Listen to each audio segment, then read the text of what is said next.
The Joe Rogan Experience. I do think there's a limit to the amount of technological progress that we will make. Yeah. Like, I don't think it'll keep going forever, or that, I guess what I'm saying is I feel like I encounter a lot of people that are sort of techno-utopians. Like, we'll be able to figure out anything we can think of now, we will eventually make. It's possible, though. But I think there will be a limit. There'll be stuff we can think of that we'll never be able to do. Like what? I don't know what. I just think that if you assume that humans are not the most intelligent possible beings that could physically exist, compatible with the laws of physics of the universe, which I think is true. Like, we're not Sure, of course. the most intelligent. And like, it would stand to reason that there are things it's possible to do. There are things the laws of physics don't rule out that we simply aren't intelligent enough to do. That, like, we aren't intelligent enough to ever figure out. I think that's assuming that we're not going to merge with technology in a symbiotic way that advances our cognitive ability. Mm-hmm. And I think that's inevitable. But what if merging with technology is already something we're unable to figure out because we can't conceptually understand consciousness readily enough? Well, consciousness, whether we understand it or not, we can still manipulate it. The thing about technology and the symbiotic sort of future of humans and technology, when you talk to have you ever talked to Elon? No. Talk to Elon about it. He's developing Neuralink, and Neuralink is essentially going to be some sort of an implant that they cut a hole in your fucking head, Mm-hmm. and they put wires inside your brain and change the way you interface with information. And he was explaining it to me, and he goes, "You're going to be able to talk without words." And when he says you're going to be able to talk without words, it's not like one of my stoner buddies, "Bro, you're going to be able to fucking talk without words." I'm like, "Yeah, maybe someday." But when he says it, he's got a fucking plan. And he's going to start with people that have problems with their with neurological issues, people that have nerve damage, people that have spinal cord injuries.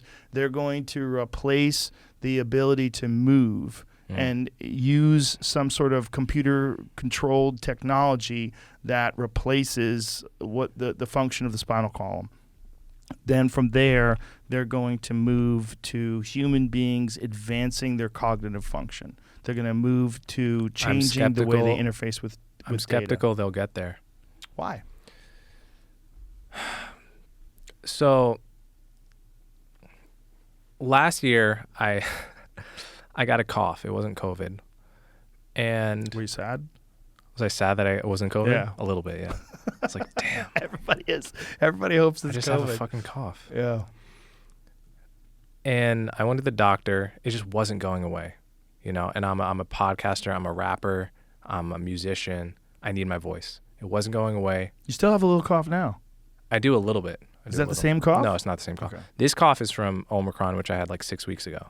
Really? Yeah, but it had it for 4 weeks, lingered, went away for 2 weeks. So it's a me thing. It's not COVID. It's me. All right. My coughs tend to linger a little bit for a long time. Anyway, went to the doctor, and the doctor was very kind. He like did an X-ray of my chest for free, and just kind of being nice. I was like, listen, I really need to fucking get rid of this cough. It's been a month. I have no idea what to do. And he said, it's probably just mild bronchitis. After he saw the X-ray, do you want me to prescribe you anything? And I was like, why are you asking? You're the doctor. That's why I'm coming here, is because you're supposed to say the things, Right. Tell me the things. And he's like, I don't know, man. We can give you some stuff. It's probably not going to do anything, but, and I was like, yeah, just give me everything. He's like, all right, antibacterial, steroids, this other thing, that. Took everything, did nothing. Robitussin, over-the-counter cough medicine. It turns out that shit does not work for everyone. It did nothing for me. And then I looked up the meta-analysis studies of Robitussin. In meta-analysis versus a placebo has almost no effect. Did you know that? Really? Yes. There are meta-analyses compiling studies of Robitussin versus placebo that find tiny effect sizes. Well, NyQuil used to get you high as fuck. Did they change it? I think they did. Oh, for sure, right? Yeah, that's what robotripping. They had to Well- stop that. There was like Did codeine they? in it, I think. Dude, But I had people used to- NyQuil oh, once. okay. I had NyQuil once in the 90s. I'll never forget it. Yeah. I was sick, and I took NyQuil, and I was laying in my bed, and I was as happy as I've ever been in my life. I was like, I feel so loved. I just feel so like one with everything. It was just, boy. I was like, oh That's- my God, I'm that's so opiate. high. That's yeah. opiates, right? I was like this, like, ah. Yeah. And I remember thinking, well, this is why people like NyQuil. I don't think before that time, and I was like in my 20s at the time, I was like, I don't think I've ever really had NyQuil. Right. Like really had it. And especially not as an adult where I could like recognize Abuse what's it. going on. I was like, I'm so high. Yeah. I mean, NyQuil even now kind of feels good. What is it? It's It used to be dextromethorphan, codeine, right? That's what I was just looking up. Dextromethorphan. Yeah. Right? What was NyQuil in the 90s? Was it codeine? It was fucking strong, though. I mean, bring it back. How come I can't have it now? Assholes. Anyway, my point about bringing up the cough story was there are certain problems, okay, let me put it this way. We have intuitions about which are the hard problems and which are the easy problems, right? And sometimes those intuitions are just way off. So it turns out putting a man on the moon was easier than curing the common cough reliably. I wouldn't have guessed that if I were like a human in like 1890. I would have been like, they'll probably cure the cough before they put a guy safely in space. It turns out we haven't done that. And my guess is that the Neuralink stuff is going to be more like a common cough type of problem, where it's like we think we're making progress, but it turns out to be so much more difficult than we can even realize that, you know, it's like 500 years from now and we still haven't gotten it. That's possible. It's also possible that they do it and then they keep expanding on it and they keep innovating, and then the competition starts kicking in and other people start developing new sorts of human brain interfaces, and it gets extremely valuable to the point where you cannot compete without it, and it becomes a thing where everybody has, just like everybody has a cell phone now. You know, if they could figure out a way to get people to interface with technology where you can literally share data and information back and forth without talking, that's an invaluable skill and or ability. Whether or not that actually is implemented, I don't know. But Elon has a fucking plan, and that's the smartest guy I've ever talked to. And when Again, he talks it's about definitely it, not he's an explaining how it's going to work. He's not like it's not pie in the sky shit. No, but I think so. This goes back to my point about intelligence is often not why people get things wrong. It's not that they're not intelligent. It's that sometimes when you're in an industry and you have that hammer, everything looks like a nail. So it's like the people in tech are going to be the ones to overestimate what tech can do, precisely because they're in tech. Yeah, I see Just what like you're the saying. surgeon isn't going to think you can solve everything with surgery because he's a fucking Right. surgeon, Right. right? And so it's not that they're unintelligent. It's that sometimes, you know, people tend to overestimate the importance of their industry or the ability of their industry to solve everything. And it's a systematic bias I think people have across the board. So often people with it on the inside are sometimes the worst judges of the limits of their own enterprise. That does make sense. However, technological innovation seems to be one of the main consistent factors in human civilization. And the explosion of technological innovation that's taken place over the last 30 years, and particularly over the last, you know, whatever it has been since the internet was really fully implemented into everyone's household, it's been mind-boggling. And I don't see it slowing down. And I think that the next logical step is to go from something you carry around to something that's a part of your body. And I think they'll do it first for people with injuries. And then once they've already have that. They already have things where they allow people to move a mouse around with their brain. They already have things where people with previously paralyzed hands can now use them. They have those things. The logical sort of technological innovation, if you extrapolate from where we are now to where we're going, whether it takes 10 years or 50 years or 100 years, I think the symbiotic connection between humans and technology is probably the only way we beat out artificial intelligence. I think the big fear is that someone creates artificial intelligence and that thing becomes sentient, and then that thing creates better artificial intelligence, far superior to ours, and does it very quickly.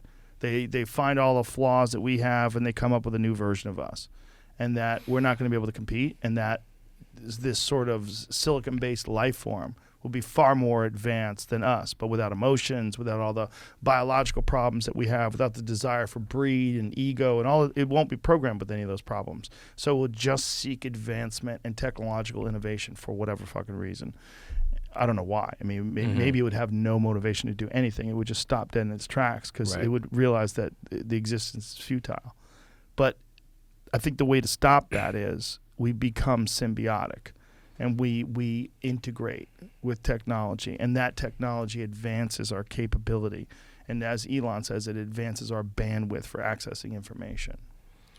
Yeah, I can't justify this with much more than a gut feeling, but gut feelings are great. Yeah, gut feelings come from somewhere. They come from, hopefully, from years of learning about the world and guessing and being wrong and being right. That's where intuitions come from. But my intuition tells me that this is going to be one of those problems that we underestimate the difficulty of by orders of magnitude. It's like, how close are we to understanding the brain anywhere close enough? How many neurons are there in the brain again? That's a good question. It's like how many neurons so many in the brain? more than you think. Billions, probably trillions, I believe. Yeah, trillions. I think it's trillions. Is it trillions? I think it is. How close are we to truly? Let's guess. Truly to like Take a guess. Okay. Oh God. I'm gonna say 3 trillion. No. I'm gonna say More? 2,999,000,000. No, it's 86 billion. Oh, okay. Or close to average between 86. That's Oh, a it's lot. not that many. That's Earth when we have optimal population density. How close are we to understanding the brain? Not It's 86 billion neurons. Not totally close. The question That's is, an understatement of the century. We're not even like, yeah, we're like dipping our toe in to like the Pacific Ocean. It's like the Pacific Ocean, and we like kind of are starting to understand like maybe what water is. yes. I don't know. It's like we're at the beginning. And I guess my point is an understanding complete enough to integrate with technology. It's not at all obvious to me that we will ever get there. Like we could make progress forever, but it can be like asymptotic progress. Like there's an asymptote here, and it's What's that word? It's like like in math, like how a graph can like approach the limit of a thing without ever touching it, and get infinitely closer to a line without ever touching it and go on forever, like this. So it's like if you imagine we make asymptotic progress, there's this line that because of our intelligence, and the fundamental fact that we're not wired by evolution to understand the world perfectly. We're wired to evolve and reproduce basically on the African savanna, right? And just like every other animal in the world, there's a limit to the things we are able to understand, right? That limit for humans is way further than for any other animal, but fundamentally it's not infinite. And it would stand to reason there are problems in the world that we may not even be able to understand the problems, much less the solutions. I would say probably consciousness so far is looking like one.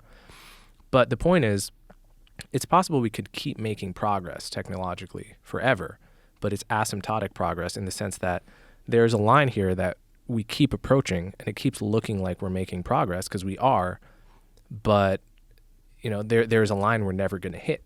So it can be both true at the same time that we keep making progress forever, and that there is a limit to that progress that's asymptotic, and certain things are just beyond that line. And my intuition tells me that merging with understanding the brain and understanding silicon well enough to merge them is probably beyond that line.